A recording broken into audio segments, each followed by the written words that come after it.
Hello po sa inyong lahat mga ka-crypto. Ako po si Pinoy Crypto Trader at sa video na ito ay atin mong pag-uusapan ang tungkol dito kay Dogecoin, kung saan ang sabi po rito ay Dogecoin surges 18%.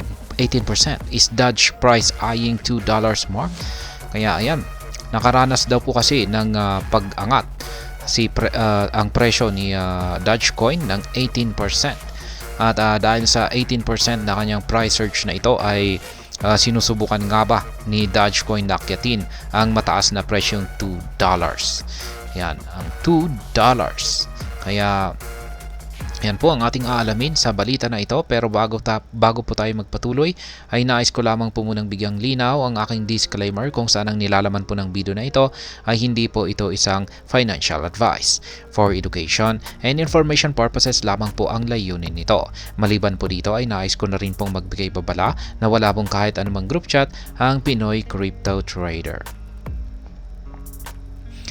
Ayan po ang chart ni Dogecoin. Mapapansin po natin rito na yan, ang ganda po ng kanyang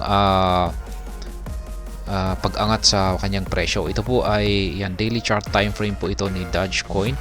At yan yung nakikita po natin dito ay hindi po ito isang candlestick. Ito po yung tinatawag nilang Heiken Ashi na candlestick.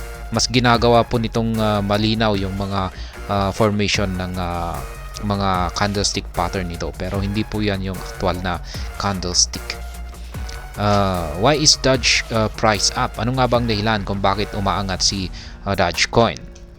At yan, ito po yung dahilan. Big investors are showing a lot of interest in Doge lately. Yan na, nagkaka-interest na po ang mga malalaking investors dito kay Dogecoin, with more and more of them grabbing large chunks of it. Yan, padami raw po sila ng padami na bumibili ng maraming amount ng Dogecoin. In just under 2 weeks, we've seen the number of addresses holding between 10 million to 100 million Doge shoot up from 520 to 551. At the same time, the price of Doge has climbed from 0.14 to 0.20. Kaya ayan, napansin daw po nila na nitong nakalipas po na 2 linggo ay yung bilang daw po ng mga addresses na nag-hold dito kay Dogecoin ay dumami. Yan, mula po sa 10 million hanggang 100 million. Ayan. Ito po ay dumami. Umabot po ng 520 to 551. Ayan, ang dami. This heavy buying from big players known as whales tell us they're feeling pretty confident about where Doge is headed. They're putting serious money into it, and that's usually a sign that the overall market is going to follow suit and start climbing. Kaya yan, matindi po yung mga pagbili. Yan, matindi yung pagbili ng mga malalaking investors na tinatawag po nating whales. Yan, dahil po dyan ay nagpapakita po sila na napaka-confident po nila or malakas ang kanilang paniniwala na itong si Dogecoin sa hinaharap ay magbibigay po sa kanila ng malaking gain. Kaya ayan, sila po ay naglalagay dito ng malalaking amount ng kanilang investment dito kay Dogecoin. Kaya kapag nagpatuloy po ito ay talagang magdudulot po ito ng malawakang impact dito sa presyo ni Dogecoin at talagang tataas talaga ito sa mataas na presyo. These whales have a lot of power to influence the market by holding onto large amount of Doge, which can make the supply shrink. And when the supply gets tight like that, the demand usually pushes the price up.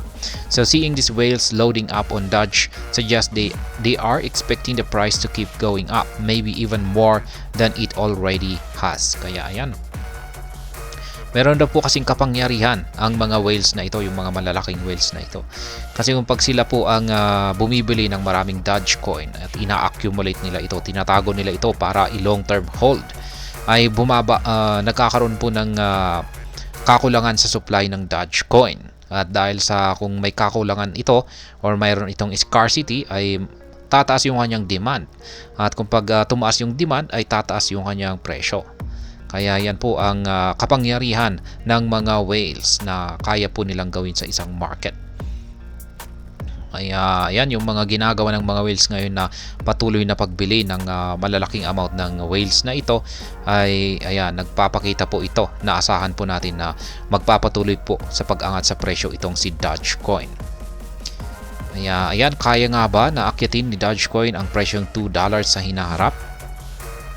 Considering these factors collectively, while reaching $2 may not be an immediate milestone, the positive trends in market dynamics suggest that Doge has the potential to continue its upward trajectory and potentially reach this target during the phase of the Bitcoin halving event. Kaya ayan, magaganda naman po kasi ang nakikita natin na trends at saka market dynamics dito kay Dogecoin. At dahil dyan ay marami po ang umaasa na itong si Dogecoin ay magpapatuloy lamang po sa kanyang upward trajectory or yung kanyang pag-angat sa presyo. At posibleng nga nitong patamaan or akyatin ang price target na $2 lalong-lalo na dito sa pagsapit ng Bitcoin halving event na inaabangan po nating lahat. Kaya ayan, maliban po dyan ay meron pang isa pang posibleng magdulot ng positive sentiments para dito kay Dogecoin. Yan yung kanyang nalalapit na kaarawan at yan po ay magaganap sa April 20. Pero malamang ay yung malaking katanungan dito ay bakit kaya yung mga whales na ito kay Dogecoin ay nag-a-accumulate sila ng napakaraming amount ng Dogecoin. At base po sa aking sariling opinion ay meron po siguro itong kaugnayan sa inilabas noon na pahayag ni Ginoong Elon Musk na gagamitin daw po nila itong si Dogecoin bilang isang payment method sa kanyang company na Tesla. Yan, yung kanyang mga Tesla cars. Ibig sabihin ay pwede kang bumili ng Tesla cars gamit si Dogecoin. Kaya malamang ay yan, pero hindi po naglabas ng timeline or specific date kung kailan po nila i-implement itong si Dogecoin kay Tesla. Kaya malamang ay yan ang pinaghahandaan ngayon ng mga malalaking whales. Kasi kapag ito po ay ginamit na isang payment method sa Tesla ni Ginoong Elon Musk ay magkakaroon siya ng isang real world use cases. Yan, isa po itong matinding utility case para kay Dogecoin. At sa mga hindi po pala nakakalam ay si Ginoong Elon Musk ay yan, isa pong paborito po niya kasi itong si Dogecoin na crypto. Yan, ay digital asset. Kaya malamang ayan ang kanyang pagpapakita bilang suporta rito. Kaya ayan, hanggang dito na lamang po tayo sa video na ito. Sana po ay inyong nagustuhan ang aking paliwanag dito. Kung inyo po itong nagustuhan, pakiclick lamang po ang like button nito. Para naman po sa mga bago lamang dito, kayo po ay aking inaanyayahan para mag-subscribe. Pakiclick na rin po ang bell icon nito dahil ito po ang siya magsisilbing notification nito sa mga bago kong videos na akin pong ina-upload sa aking YouTube channel na ito. Marami pong salamat sa panonood. Ingat po tayo lagi at God bless po sa ating lahat.